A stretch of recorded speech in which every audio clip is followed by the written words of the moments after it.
مرکزی انجمن تاجران بلوچستان اور اتحاد تاجران بلوچستان کے زیر اہتمام محرم الحرام کے موقع پر امن اور بین المذاہب ہم آہنگی کو فروغ دینے کے لیے ایک اہم امن کانفرنس کا انعقاد کیا گیا۔ اس موقع پر مرکزی انجمن تاجران کے یونٹ کے صدور صدر اتحاد تاجران بلوچستان سید حسن آغا، اہل سنت کے علامہ مولانا انور الحق حقانی، اہل تشیع کے علامہ سید ہاشم موسوی اور دیگر سماجی شخصیات نے بڑی تعداد میں شرکت کی۔ علماء کرام نے فرقہ وارانہ ہم آہنگی، صبر، برداشت اور اخوت کے پیغام کو اجاگر کیا، جبکہ انجمن تاجران کے رہنماؤں نے اس عزم کا اظہار کیا کہ وہ محرم الحرام کے دوران امن و امان قائم رکھنے کے لیے ضلعی انتظامیہ اور قانون نافذ کرنے والے اداروں سے مکمل تعاون کریں گے۔ ہر سال ہم لوگ بنائیں گے یہ پروگرام، ہم محرم الحرام کے حوالے سے ہم بنا دیں گے۔ ابھی بھی میرا کچھ ساتھی جو ہے وہ پولیس کے ساتھ گیا ہوا ہے، مختلف روڈوں پر سیلنگ کر رہا ہے، اور یہ خاص کر ہمارا جو شہر ہے ان کے امن امان کے لیے ہمیشہ ہم یہ پروگرام کریں کہ ہمارا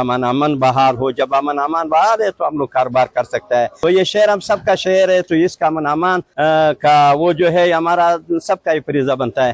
بنیادی نقطہ تو امن و امان کا ہے۔ محرم جب بھی آتا ہے تو مختلف طبقات امن کے لیے، سلامتی کے لیے کردار ادا کرتے ہیں۔ ایک تو جو مقدسات محترم شخصیات ہیں، جیسے خلفائے راشدین ہے، ازواج مطہرات ہے، اہل بیت اعظام ہے، اور تمام صحابہ کرام، ان کا احترام ہو۔ کسی صورت میں ان کی بے احترامی وہ نہیں ہونی چاہیے، کیونکہ اس سے اشتعال پھیلتا ہے اور پورے ملک میں ایک انارکی کی اور فتنہ فساد کی صورت بنتی ہے۔ جس طبقے کے ہاں، مکتبہ فکر کے ہاں جو چیز ان کے مذہبی مراسم ہے، اس کو اس انداز سے ادا کیا جائے کہ جو دوسرے طبقات ہیں ان کے لیے مشکلات نہ ہوں۔ یہ بھائی چارے کو زیادہ کرنے کے لیے بلوچستان جو تاجران ہیں، ان کی طرف سے ہر سال یہاں پہ مختلف جو مکاتب فکر سے تعلق رکھنے والے علماء کرام ہوتے ہیں وہ یہاں پہ شرکت کرتے ہیں۔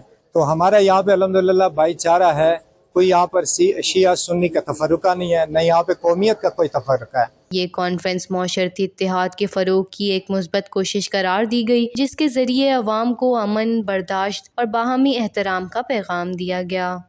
وش نیوز، کوئٹہ، بلوچستان۔